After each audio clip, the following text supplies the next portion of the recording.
À Nayo, dans le département d'Issia, le calme revenu après les récents affrontements reste fragile. Une semaine après les violences, la peur continue de dominer le quotidien. Maisons abandonnées, marchés déserts. La vie semble s'être arrêtée dans ce village meurtri. Ce vendredi 31 octobre, jour de marché, l'ambiance d'autrefois a disparu. Le silence a remplacé les cris des vendeurs et les allées grouillantes de clients sont désormais vides. Oui, c'est juste de marcher. J'ai trouvé un peu d'aubergine avec piment, mais il n'y a personne passé à cause de la guerre. On a fui, on allait en brousse. Entièrement, il n'y a personne. Tout le monde est en brousse. Sur place, le quartier le plus touché reste celui des BT, où l'on dénombre 3 morts, plusieurs blessés, dont un a succombé le dimanche 1er novembre, ainsi que des maisons et des commerces incendiés. Partout, les stigmates de la violence sautent aux yeux. Murs calcinés, portes éventrées, toitures effondrées, les rues sont désertes et les habitants encore présents vivent dans la crainte de nouveaux affrontements. On a toujours peur, parce qu'on a peur, parce qu'on n'est pas armé. Les autres sont armés, donc on est obligé. Après, les repas qu'on partage, on se retourne dans les cachettes, parce qu'on a peur.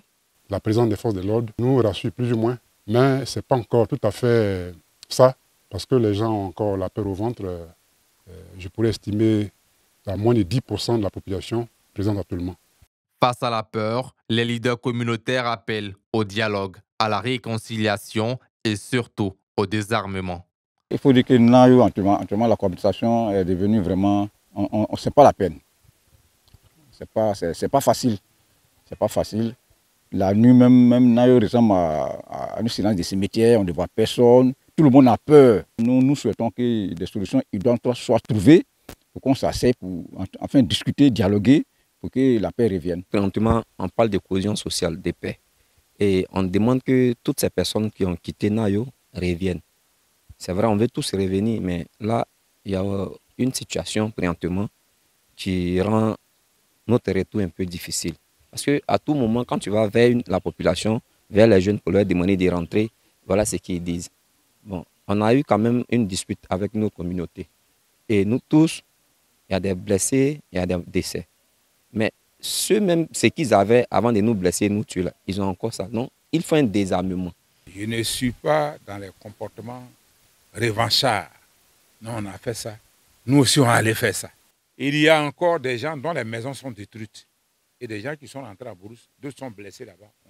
On est en train de faire ce qu'on doit faire pour que les gens viennent. Les gens reviennent. Vous l'avez constaté, depuis 48 heures, il y a beaucoup d'hommes ici. Il y a beaucoup d'hommes. Ils sortent, ça vient un peu.